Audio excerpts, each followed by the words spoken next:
Alrighty, folks. Sad day in Aggieland. Looks like we're fixing to get swept by the Sips. Luckily, we have some U.S. epic power metal to save the day. It's a band called Chamber Mage out of Colorado Springs, Colorado. They formed in 2021. They released a demo in 2022, and then they have this full length here. They released in 2025. It's called By Light of Emerald Gods.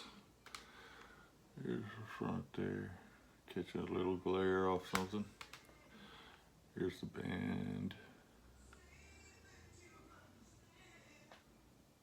There we go. I don't know, what's that's reflecting off of? Maybe the back of the computer. So there's that. Inside there.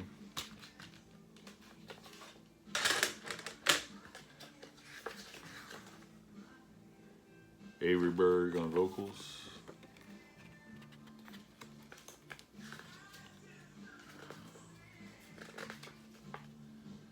Devan Fechner on guitar.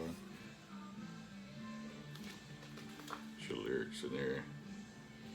Jedlicki on bass. Nevin on drums. Jaden Knowles on guitar. I'm gonna assume, since he's all the way in the back, that he's the newest member of the band. Yeah, I'll be with you in a minute. And probably mainly rhythm guitar player, although there is obvious soloing from two different guitar players on here. So yeah, this I would call this definitely epic U.S. power metal. First song is called In Battle, and it starts off, you got the steel clashing, the men shouting, goes right into the strong power metal gallop. And the first thing you notice is the singer, Avery Berg, has a very similar vocal tone to Mark Shelton from Manila Road. Not quite as nasally, but still very similar.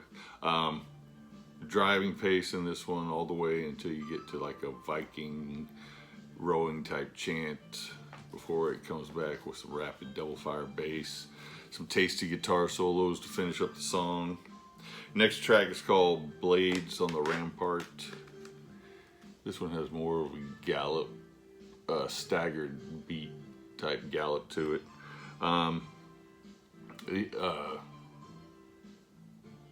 The vocals, very megaton sword type delivery on this one, very epic. It's got a rousing gang chant, call and answer type vocal. Really gets your fist pumping on this one, and then you get some extended guitar soloing at the end. Bishop's Vengeance is your next track. It's classic power metal type tune. Got hints of Gatekeeper in it. Excellent drumming. There's excellent drumming throughout this whole thing. The guy's got a really unique drumming style where he kind of alternates between double bass and the attacks on the snare drum, and alternating back and forth between them. Keeps all the songs moving forward at a nice pace. You get some killer trade-off guitar solos in the end, and nice bass breakdown in the end. Beyond the Lighthouse is your next track. This one definitely has a very Manila Road feel to it, and not just in singing but in song too. Kind of a mid-paced number. It even comes with some shredding type guitar solos in it. And then before it just kind of closes with the just a guitar and just dual vocals at the end for the outro. I don't know if it's there's somebody else on backing vocals or if it's just the lead singer. If they just layered his vocals for that one. The next track, this one's a long one. It's called "To Spires Deep and Caverns High, Riders of the Iron River." So we're right back with the quickened pace, double bass drum, chugging bass riffs, gang chorus, fist pumping. "To Spires Deep and Caverns High, Riders of the Iron River." Next track's called "The Length of the Chain." You get some more thundering drums in this one. They kind of accompanied with the new wave of British heavy metal type guitar, 70s type guitar. It's all throughout the song. The guitar solos in here and the playing, they really have a new wave of British heavy metal type feel to them, but there's also that late 70s feel to them. The Emerald Tower Revealed. Hopefully I mentioned the name of the last track was called "The Length of the Chain." This one's called "The Emerald Tower Revealed." More Gatekeeper type vibe on this one, mixed with Thin Lizzy. Then this one you actually get a full-on Maiden bass drum gallop in this one. Real sway to it, real swinging your beer in the air type song. Superb soloing in this song. And your last track is your longest track, "The Silver City Fell."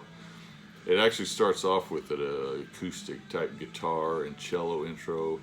Then the vocals come in, and that actually goes on for about 3.5 minutes before the chugging riffs kick in. 10.5 minute song. I would say one of the weak parts of this album is that some of the songs feel like they're a little too long. Like they could have had 30 seconds, maybe a minute trimmed off them, and they would have been a lot more concise, a lot more punchy. But this is still a really solid album. I was really impressed with this one. I'm going to give it 8.25 out of 10. I don't remember where I heard of this one. It was probably on New Wave of Traditional Heavy Metal. But yeah, since this is these guys' debut, I'd obviously never heard of them before. Thought the band name and the album name and the album art deserved a listen, and I played the first song and I was like, yep, I'm gonna check this one out. So we got out of Colorado Springs, Colorado, Chamber Mage by Light of Emerald Gods, 8.25 out of 10. And I almost forgot, technically this is actually the year, 1 year to the day that I posted my first video on YouTube. It was a 1 minute clip of the band Zebra, who I'd seen the night before. Not technically my first video, it was actually more like a signal flare to see if I could actually post a video and have it stay up on YouTube. But I actually did that a year ago today, and ironically enough, like I said, it was Zebra, and ironically enough, on Sea of Tranquility today, they ranked the albums by Zebra. Alrighty, you guys have a good one.